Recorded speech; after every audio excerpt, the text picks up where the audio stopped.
Gracias por continuar en nuestra sintonía. Seguimos conversando sobre el tema económico que impera en el mundo y en El Salvador, es lo que queremos ver ahora, y cómo esto está afectando o cómo se está preparando el sistema financiero en El Salvador para esto. Rafael, el sistema financiero salvadoreño ha tenido un cambio bien significativo en los últimos 5 años, tal vez, y tal vez desde un poco antes. ¿Esto ha ayudado a preparar mejor al país para enfrentar la crisis anterior y esta, o tú dirías que no ha sido así? Sí. A ver, creo, Luis, que es importante señalar la importancia de la banca en el país. En primer lugar, es el mayor sector de inversión extranjera del país. La inversión que han hecho empresas multinacionales e internacionales en el país es una muestra de confianza y en la estadía a largo plazo en el país. Así que, en primer lugar, es una fuente de inversión extranjera importante que se sigue perpetuando. Todos los años la banca está invirtiendo. Segundo, las prácticas de la banca internacional pues también han llegado a El Salvador. Eso ha implicado también un nivel de instrumentos mejor al que se tenía anteriormente. Se ha incorporado todo el conocimiento que se tiene de la banca internacional y eso también es positivo para el país. Ahora bien, ¿qué es lo que se percibe hacia el futuro? La banca está íntimamente ligada al desempeño de la economía nacional. En un país que crece hay una demanda de crédito natural que la banca satisface y traslada el ahorro hacia la inversión en ese proceso de un círculo virtuoso que se cree. Entonces, la banca acompaña el crecimiento, pero tiene que haber, de nuevo, voluntad de invertir de parte de las personas y adquirir una hipoteca para comprar una casa a largo plazo, adquirir un vehículo, pagar la educación de sus hijos para que tengan una oportunidad mejor. Y por el lado de las empresas, invertir en maquinaria, equipo, investigación, desarrollo de mercados para poder crear fuentes de empleo. Entonces, Luis, de nuevo, son dos caras de la misma moneda.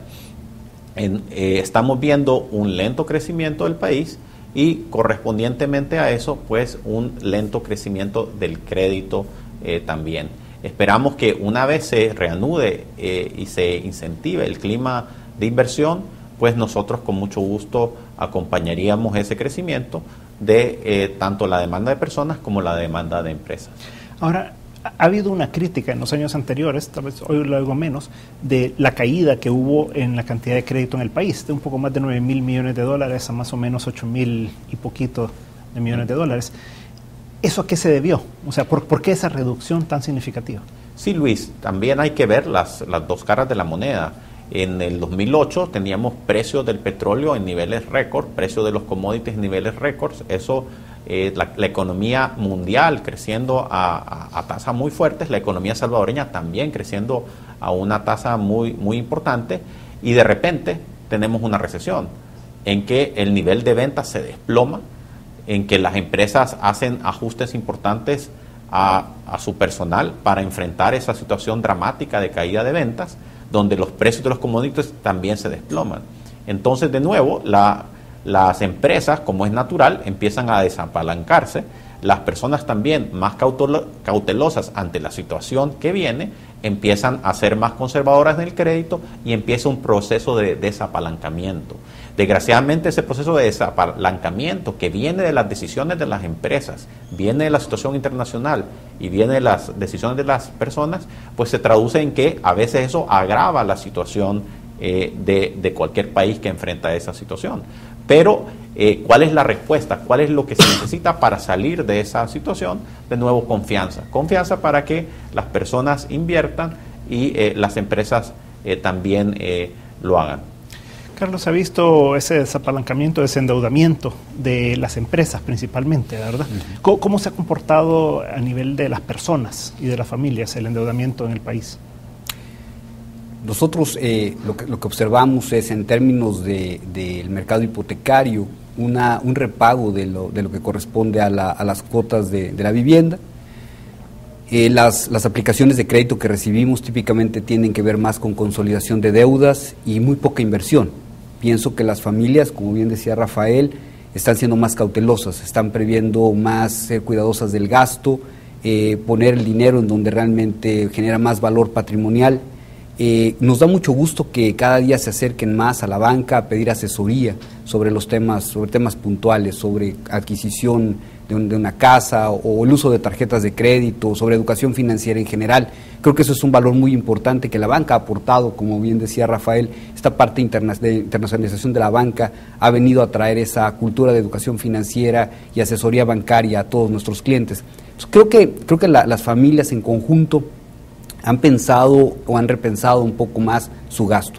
Cierto es que algunos ya llevan una bola de nieve que se va acrecentando y que lo que hemos encontrado también son mecanismos de ayuda de esos clientes buenos en situaciones difíciles, porque los acompañamos a una familia, la banca la acompaña por 30, 40 años. Realmente en 30 o 40 años pasa de todo, crecen hijos, se casan hijos, hay escuelas, compras cosas, vendes cosas. Entonces, ese proceso de acompañamiento creo que está siendo cada vez más profesional y más armónico. La deuda en el país, como tú lo sabes, y los números demuestran que la cartera vencida ha ido disminuyendo de los picos que tuvimos en años recientes y de alguna forma se ha armonizado. Entonces, esos números también nos dan alguna señal positiva de lo que ha sido un mejor ordenamiento de la deuda de personas. O sea que lo que tenemos, Carlos, es que teníamos más o menos 2% del total de la cartera en mora al inicio de la crisis, después llegó arriba del 4% y ahora ha tendido a bajar un poco.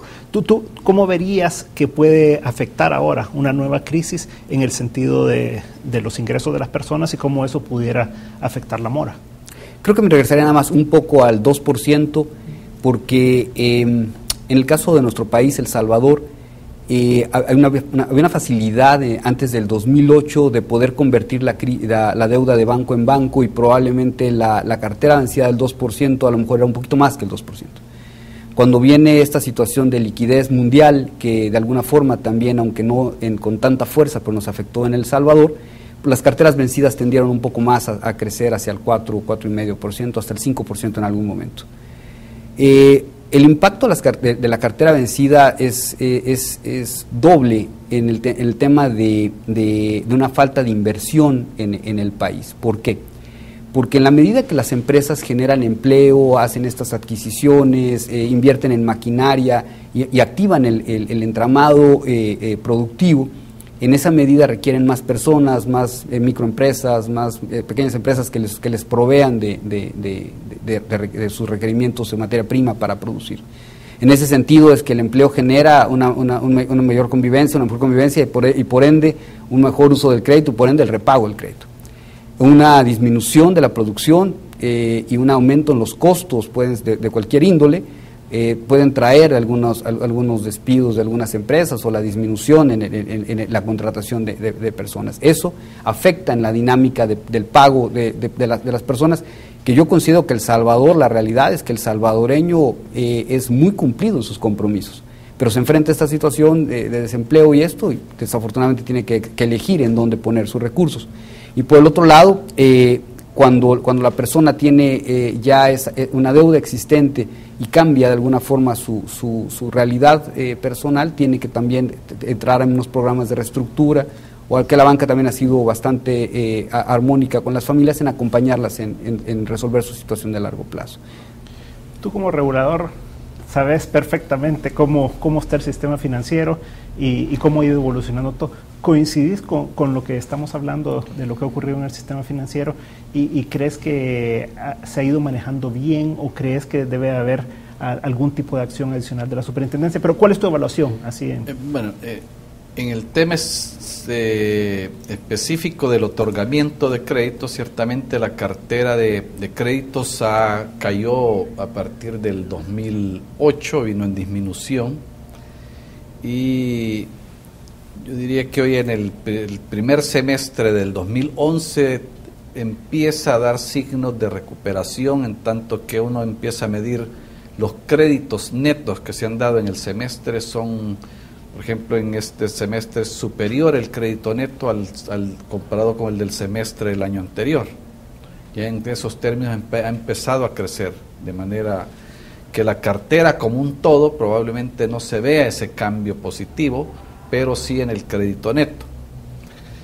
Hay otro elemento más que creo que es el que ha llevado a que la banca no dé otorgamiento de crédito, y es el hecho de que han asumido quizás un poco más las medidas de carácter prudencial y han salvaguardado los riesgos también, que involucra abrir la llave del crédito en momentos en que se está en medio de la crisis y pasando la crisis.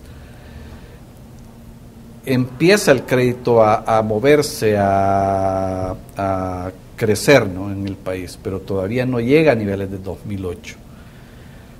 Aunque hay una pregunta, que esa no me la alcanzo a resolver todavía, pero la demanda por crédito que no se satisface, por ejemplo, en la banca, llamemos banca internacional, ¿hacia dónde ha fluido? En parte ha ido a caer a bancos cooperativos o en los mismos bancos estatales. Por ejemplo, el banco hipotecario sí subió la cartera de créditos, y los bancos cooperativos que también han subido un poco la cartera de créditos. Ahora, en el fondo, ¿qué puede existir también? Que muy probablemente han asumido mayores riesgos, y puede también enfrentar de cara al futuro un índice de vencimiento quizás mayor. Como bien lo decía Carlos, también el índice de vencimiento para la banca o de créditos vencidos logró estabilizarse ya para este año, y logró, lejos de subir, ha caído de 4.2 que estuvo a 4%. Se tiene en el límite está hoy. Eso es bueno, ¿no?, porque dado que tampoco crece la cartera, pero significa de que al menos esa subida que traía el crédito malo se ha parado, ¿no?, y se ha estabilizado, lo cual indica de que la gente ha empezado a pagar, o los créditos antiguos que estaban en mora han llegado con las instituciones financieras y han hecho planes de pago diferentes para poder salir, ¿no? Pero decía de que hay un tema que está relacionado a ese tema del otorgamiento que, por un lado, sí disminuyó el crédito en lo que es la banca, llamemos internacional, pero aumentó el otorgamiento en los bancos cooperativos, los bancos más chicos y el banco hipotecario. Pero de ese aumento, de esa cartera en estos otros bancos, no compensó la caída que tenía en el sistema bancario, como le he llamado ahorita, internacional. Ok, dejémoslo ahí porque creo que hay otras preguntas que te quiero hacer en el próximo bloque y que arranquemos con eso, porque nos falta que ver los depósitos y nos falta que ver también las elecciones, que ya vienen también en unos meses para el país. No nos cambie, que un momento continuaremos con este interesante tema del sistema financiero en El Salvador.